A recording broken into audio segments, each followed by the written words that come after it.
தமிழ்நாட்டு முதலமைச்சர் தலைவர் தளபதியுடைய வழிகாட்டுதலின் பேரில் புதுக்கோட்டை மாவட்டத்தில் 1,12,207 மாணவ மாணவிகளுக்கு கட்டணமில்லா சீருடை வழங்குகின்ற நமது ராணியார் அரசு மேல்நிலைப் பள்ளியில் நடைபெறுகின்ற விழாவிற்கு புதுக்கோட்டை மாவட்டத்திற்கு பல்வேறு சிறப்புகள் பெருமைகள் இருந்தாலும் இந்தியாவினுடைய முதல் பெண் மருத்துவரை இந்த நாட்டுக்கு தந்தது புதுக்கோட்டை தான் என்பதை நாம் யாரும் மறந்துவிடுகிறோம். டாக்டர் முத்துலட்சுமி ரெட்டியுடைய அவர்கள் முதல் பெண் மருத்துவராக இன்றைக்கு அறியப்பட்ட அவர் சட்டமன்ற உறுப்பினராக இருந்து வருகின்ற 30ஆம் தேதி அவருடைய பிறந்தநாள் விழாவையும் நாம் கொண்டாடக்கூட இருக்கிறோம். அப்படி வாய்ந்த வீரம் நிறைந்த கல்வி நிறைந்த மண்ணில் தோன்றிய உங்களுக்கு இன்றைக்கு பார்த்தமானாலும் இன்றைக்கு பாரிஸில் நடைபெறுகின்ற ஒலிம்பிக் போட்டியில் பார்த்தீங்கன்னா இந்தியாவிலிருந்து பல்வேறு வீரர்கள் வீராங்கனைகள் சென்றாலும் இந்தியாவுக்கான முதல் வெண்கல பதக்கத்தை பெற்றுத் தந்ததும் ஒரு பெண்தான் என்பதை நான் பெருமையோடு இதை எடுத்துச் சொல்ல கடமைப்பட்டிருக்கிறேன். குறிப்பாக பாலிசார்காரர்கள் மிக சாதுரியமாக அந்த பதக்கத்தை வென்று கொடுத்து இந்தியாவுக்கு முதல் பதக்கத்தை எண்ணிக்கையை தொடங்கி இருக்கிறார். அதேபோல நமது சட்டமன்ற உறுப்பினர் மாவட்டத்தில் இருக்கின்ற பெண் அதிகாரிகளை பற்றி சொன்னார்கள். குறிப்பாக கல்வி படித்து கல்விக்கு ஏற்றாற்போல் நம்மளுடைய நடவடிக்கைகள் இருக்க வேண்டும். நாம் ஏதாவது தவறு செய்தால் படித்தவங்க பாரு என்ன செய்யறாங்க அப்படின்னு சொல்லுவாங்க. அதெல்லாம் மாறி இன்றைக்கு உங்கள் அனைவருக்கும் ரோல் மாடல் யாருன்னா நமது மாவட்ட ஆட்சித்தலைவர் என்பதை நீங்கள் யாரும் மறந்துவிடக்கூடாது. எளிமையாக மக்களிடையே அணுகி அவருடைய பிரச்சனைகள் தீர்ப்பதற்காக மிக சிறப்பாக பணியாற்றிக் கொண்டிருக்கின்ற மாவட்ட ஆட்சித்தலைவர் அவர்கள் உங்களை எல்லாம் ராணியாக பார்க்க வேண்டும் என்று அவருடைய எண்ணங்களை ஆசையை செய்திருக்கிறார். அதை நீங்கள் நிறைவேற்றி தர வேண்டும் என கேட்டுக்கொள்கிறேன். சரி, நான் ராணியா மாறணும்னா என்ன செய்யணும்?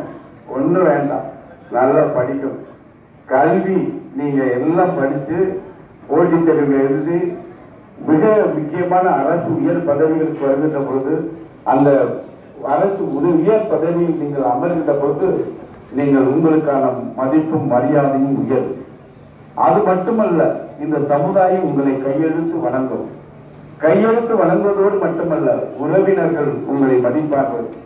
இப்படி எல்லா வகையிலும் நாம உயரணும்னா அதற்கு அடிப்படை கல்வி என்பதை நாம் யாரும் மறந்துவிடக்கூடாது. அந்த அடிப்படையில் தான் நமது மாண்பு தமிழ்நாடு முதலமைச்சர் அவர்கள் இன்றைக்கு குறிப்பாக பள்ளி கல்வித்துறைக்கு என்று மிக மிக பல்வேறு திட்டங்களை இன்றைக்கு வெற்றிகரமாக செயல்படுத்தி கொண்டிருக்கிறார்.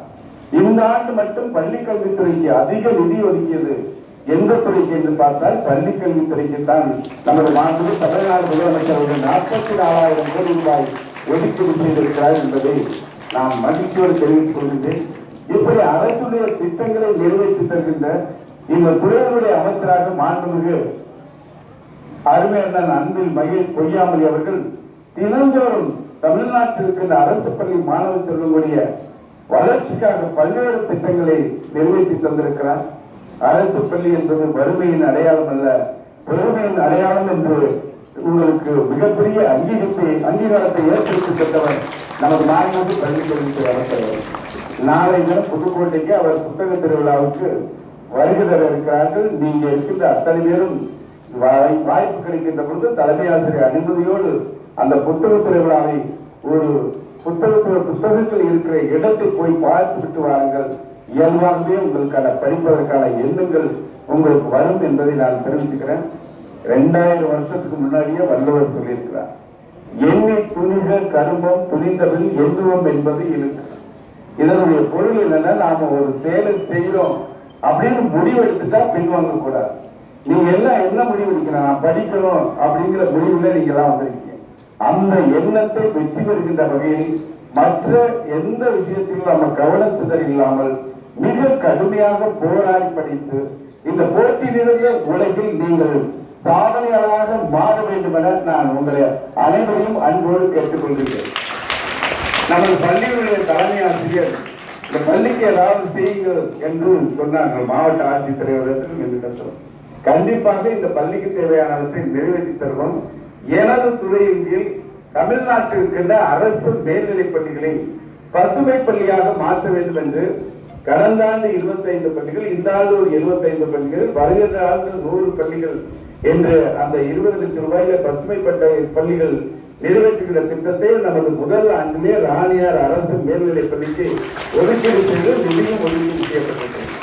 இதற்கான நிதி பயன்பாடு நாம் மாணவ பருவத்திலே இளம் வயதிலேயே சுற்றுச்சூழலை பாதுகாப்பதற்கான கல்வியை பெற வேண்டும், இயற்கையை பாதுகாப்பதற்கான வழிகாட்டு நெறிமுறைகளை பெற வேண்டும், நாம் மின்சாரம் பயன்படுத்துவதில் கூட சிக்கனத்தை பயன்படுத்த வேண்டும், நீர்நிலைகளை பாதுகாக்க வேண்டும் போன்ற பல்வேறு கருத்துக்களை தான் அந்த பசுமை பள்ளி திட்டம் நிறைவேற்றப்படுகிறது. பள்ளியினுடைய வளாகம் முழுவதும் மரங்கள் நிறைந்த பசுமையாக காட்சி தர வேண்டும். வாய்ப்பு இருக்கிற இடங்களில் ஒரு காய்கறி தோட்டம், குறுங்காடுகள் அமைப்பதற்கான திட்டமும் அதிலே நிறைவேற்றப்பட்டிருக்கிறது. 20 லட்சம் மட்டுமல்ல, கூடுதலாக இந்த பள்ளிக்கு அந்த சுற்றுச்சூழல் சார்ந்து பசுமை பள்ளியாக மாற்றுவதற்கு நிதி எவ்வளவு தேவைப்படுகிறதோ அதை CSR நிதி மூலமாக பெற்றுத் தந்து அதற்கான நடவடிக்கைகளும் மேற்கொள்வோம் என்ற உறுதியை நான் உங்களுக்கு தெரிவித்துக் கொள்கிறேன். நமது தமிழ்நாடு முதலமைச்சர் அவர்கள் இன்றைக்கு தாயாக தந்தையாக இருந்து உங்களுடைய கல்வி மேம்பாட்டிற்காக தினந்தோறும் திட்டங்களை நிறைவேற்றி தருகிறார். நம் தமிழ்நாடு முதலமைச்சர் அவர்கள் முதலமைச்சராக தினந்தோறும் அயராத பணிகள், நிறைய விழாக்களில் கலந்து கொண்டாலும் அதிகமான விழாக்களில் கலந்து கொள்வது பள்ளி கல்வித்துறை சார்ந்த விழாக்களுக்கு என்பதை நான் தெரிந்து கொள்கின்றேன். குறிப்பாக மானமும் அறிவும் மனிதர் கல்வி என்று சொன்னால் தந்தை பெரியார், அறிவாலும் ஆற்றலாலும் ஆகாத காரியம் இல்லை என்று சொன்னார் பேரறிஞர் அண்ணா. அதேபோல கல்வியால் மட்டுமே சமத்துவத்தை பெற முடியும் என்று சொன்னவர் முத்தமிழறிஞர் தலைவர் கலைஞர் அவர்கள். இன்றைய முதலமைச்சர் கல்வியால் நீங்கள் சிறந்து விளங்கலாம் என்ற திட்டத்தில் தான் உயர்கல்விக்கான பல்வேறு திட்டங்களை நிறைவேற்றி தந்திருக்கிறார்.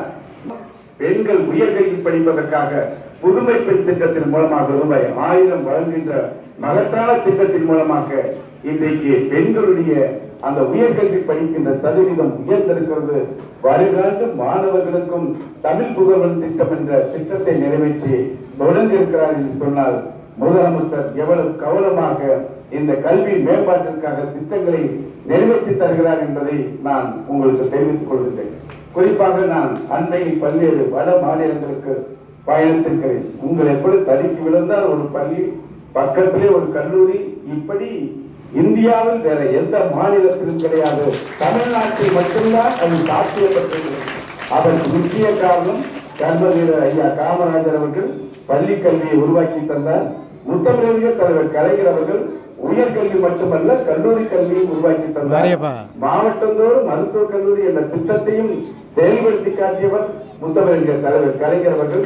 இன்றைய முதலமைச்சர் அவர்கள் 30க்கும் மேற்பட்ட இடங்களில் கலை அறிவியல் கல்லூரிகள், அதேபோல மருத்துவக் கல்லூரிகள், இப்படி பல்வேறு கல்லூரிகளை செயல்படுத்தி காட்டி பள்ளி கல்வித்துறை மட்டுமல்ல கல்லூரி கல்வியிலும் மிகச்சிறந்த மாநிலமாக 100% சாதனை படைக்கின்ற மாநிலமாக தமிழ்நாடு விளங்குகின்றது என்றால் அதற்கு முக்கிய காரணம் தமிழ்நாடு முதலமைச்சர் என்பதை யாரும் மறந்துவிடக்கூடாது.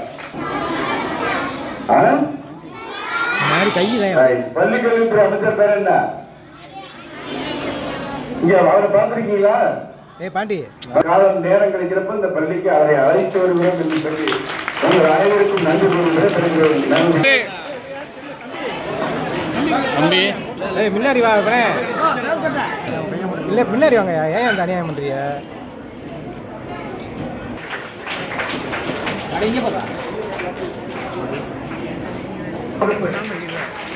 கேட்டேன்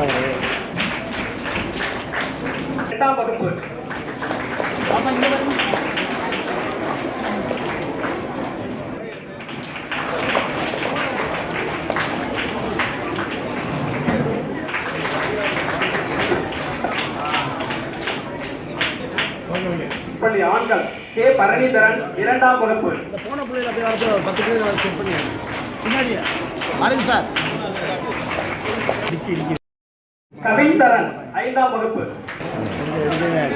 7ஆம் வகுப்பு.